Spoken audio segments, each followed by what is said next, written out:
खृष्टान माखासेया जेम्स नाम मोननाय लोगो लोगो खृष्टान बुंनाय लोगो लोगो भट मोनो बे खेलाखौल' बिथांमोना होननानै बुंदों सैथो गैयाबा सैथोनि सायाव नों जुदि सोनाराबा गाबोननो नोङो जोङो बेवहाय अमा होदों जों बेवहाय खुन्दुं होदों बोरमा सिखाव लाजिया नोङो मूर्ख नोङो 6 मास फाग्ला जादोंना जायाखै दा दिनैबो बे फाग्लायानो जे निसिमा हालामाव गोबाव समनिफ्रायनो जि जौगाथायनि मोखांखौ नुवाखैमोन बेखायनो बिथांनि थिननाय लेखा दिनै जोङो 17थानिबो बारा बेवहाय लामा आरो कमिउनिटि हल दिनै बेखेवनायनि हाबाफारि लादों मानोना साननैसो उनावनो जोंहा MCC बेवहाय स्टार्ट जागोन लागु जासिगोन मोनसेल' खोथाखौ बुंनो सानदों जे निसिमानि रायजोआ खालि लामाल' नङा खालि कमिउनिटि हलल' नङा थोंजोंहाय जिखिनि रांखान्थि मुलाम्फा मोननांगौमोन बेखौहाय थांनाय गोबाव समनिफ्राय BPFनि समाव बिथांमोना मोननो हायाखै आरो दाबो जिहेतु बेवहाय जि माने जेम्स बसुमतारी MCLA बिथाङा जिहेतु खुब माने अख्राफोरनि मानसि आरो बियो मालाबाबो जोंनियाव सरकार सोलिनाय UPPL दोलनियाव मालाबाबो निसिमानि रायजोनि थाखाय जेबो दिनैहालागै बिफेराखै बिथाङा गावखौनो बिराद माने अहंकारि टाइपनि मोनसे राजनितिकबिद बायदि बे निसिमा ओनसोलखौ बाहायगासिनो दं आं मोनसे आपिल खालामगोन फैगौ बाइ इलेक्सनाव निसिमानि साफ्रोमबो बुजिनाय रायजो राजाफ्रा आरो आंनि आइ आफामोना जेन गासैबो मोनसे जौगाथाय मुलुग मोनसे गोदान सानखांथि जि साननायजों जों UPPL दोलोआ जोंनि समाजखौ दैदेनगासिनो दं गासैबो जेन UPPL भट होयो आं दिनैनो बे खोथाखौ आपिल खालामो आरो बेखौथ' जे अपोजिसन दङ BPFआ हदाय बिथांमोना जोंनि गाज्रिखौनो बुंखागोन जेनेबा UPPLआ मोजां खामानि मावदों दिनै 17था निसिमायाव लामा जोङो अन्थाइनि लामा आरो प्लास कमिउनिटि हल बेफोरबायदि गोबां आरो साननैसो आगोलाव बेवहाय गोबां मानसिनो साइकेल होनाय जादों जोंनि आइ आबौमोनखौ जोङो बेवहाय अमा होदों जों बेवहाय खुन्दुं होदों थ' बेबायदिनो 40टा समस्तियाव बे हाबाफारिया जादोंमोन खालि बेवहाय जिहेतु BPFनि MCLA जेम्स बसुमतारीया जेबो मावगुबै मावनो रोंथारि सासे सुबुं थगाय थसिल' खालामनानै बियो रायजोखौ माने धोरोमनि नामाव बिखेखकरि खृष्टान धोरोमनि मानसिफोरखौ बियो गावनि मानसि होनना पकेटाव सोना लाना बेरायबाय थायो दा बेखौनो बिथाङा बिराद दुगा खालामगासिनो दं जे जोंनि खृष्टान माखासेया जेम्स नाम मोननाय लोगो लोगो खृष्टान बुंनाय लोगो लोगो भट मोनो बे खेलाखौल' बिथांमोना गेलेनो हायो आरो दिनै सारो माने BTR ओनसोलाव मोनसे चेन्ज फैबाय सोलायनाय फैबाय मोनसे मोजां थासारि फैबाय गोबां लामा बानायबाय गोबां माने कमिउनिटि हल बानायबाय गोबां माने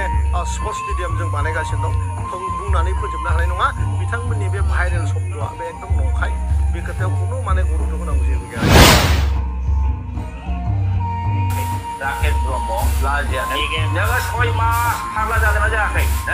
दा दिनैबो बे फाग्लायानो खाराखै सिखाव लाजिया नोङो मूर्ख हाइ स्कुलाव फरायनाय समनिफ्रायनो मा आखलनि मानसिमोन नोङो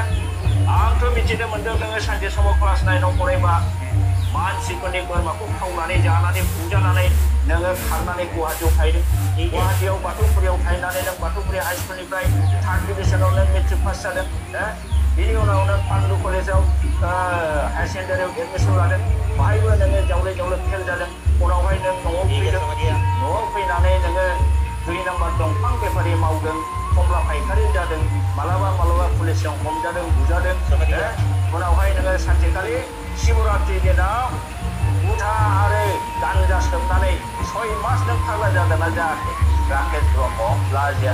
नोङो 6 मास फाग्ला जादोंना जायाखै दा दिनैबो बे फाग्लायानो खाराखै नोंलाय आरो हाग्रामा महिलारिनि आन्दाराव संसार मावनानैसो नोङो धनि जादों आरो बिनिफ्रायसो नोङो दिनैसिम बे पर्यायाव फैनो हादों राकेश ब्रह्म सैथोजों सोलियाबा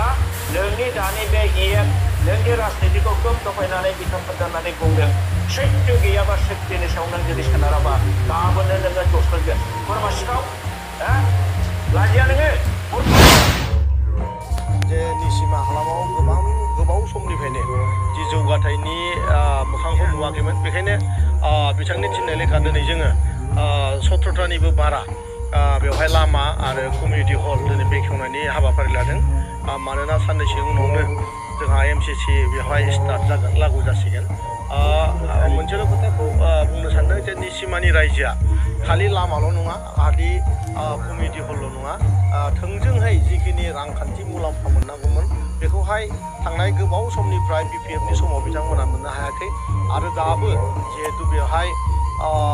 जि माने जेम्स बसुमतारी MCLA बिथाङा जिहेतु खुब माने अख्रा आखुनि मानसि आरो बियो मालाबाबो जोंनियाव सरकार सोलिनाय UPPL दलनियाव मालाबाबो निसिमानि रायजोनि थाखाय जेबो दिनैहालागै बिफेराखै बिथाङा गावखौनो बिराद माने अहंकारि टाइपनि मोनसे राजनितिकबिद बायदि बे निसिमा ओनसोलखौ बाहायगासिनो दं आं मोनसे आपिल खालामगोन फैगौ बाइ इलेक्सनाव निसिमानि साफ्रोमबो बुजिनाय रायजो राजाफ्रा आरो आंनि आइ आफामोनहा जेन गासैबो मोनसे जौगाथाय मुलुग मोनसे गोदान सानखांथि जि साननायजों जों UPPL दोलोआ जोंनि समाजखौ दैदेनगासिनो दं गासिबो जेन UPPL भट होयो आं दिनैनो बे खोथाखौ आपिल खालामगोन बेखौथ' जि अपोजिसन दङ BPFआ हदाय बिथांमोना जोंनि गाज्रिखौनो बुंखागोन जेनेबा UPPLआ मोजां खामानि मावदों दिनै 17टा निसिमायाव लामा जोङो अन्थाइनि लामा आरो प्लास कमिउनिटि हल बेफोरबायदि गोबां आरो साननैसो आगोलाव बेवहाय गोबां मानसिनो साइकेल होनाय जादों जोंनि आइ आबौमोनखौ जोङो बेवहाय अमा होदों जों बेवहाय खुन्दुं होदों थ' बेबायदिनो 40टा समस्तियाव बे हाबाफारिया जादोंमोन खालि बेवहाय जिहेतु BPFनि MCLA जेम्स बसुमतारीया जेबो मावगुबै मावनो रोंथारि सासे सुबुं थगाय थसिल' खालामनानै बियो रायजोखौ माने धोरोमनि नामाव बिखेखकरि खृष्टान धोरोमनि मानसिफोरखौ बियो गावनि मानसि होनना पकेटाव सोना लाना बेरायबाय थायो दा बेखौनो बिथाङा बिराद दुगा खालामगासिनो दं जे जोंनि खृष्टान माखासेया जेम्स नाम मोननाय लोगो लोगो खृष्टान होननाय लोगो लोगो भट मोनो बे खेलाखौल' बिथांमोना गेलेनो हायो आरो दिनै सार' माने BTR ओनसोलाव मोनसे चेन्ज फैबाय सोलायनाय फैबाय मोनसे मोजां थासारि फैबाय गोबां लामा बानायबाय गोबां माने कमिउनिटि हल बानायबाय गोबां माने स्पर्ट्स स्टेडियाम जों बानायगासिनो दं बुंनानै फोजोबनो हानाय नङा बिथांमोननि बे भाइरेल शब्दआ बे एकदम नंखाय बे खोथायाव खुनु माने गुरुत्व होनांगौ जेबो गैया रायजोआव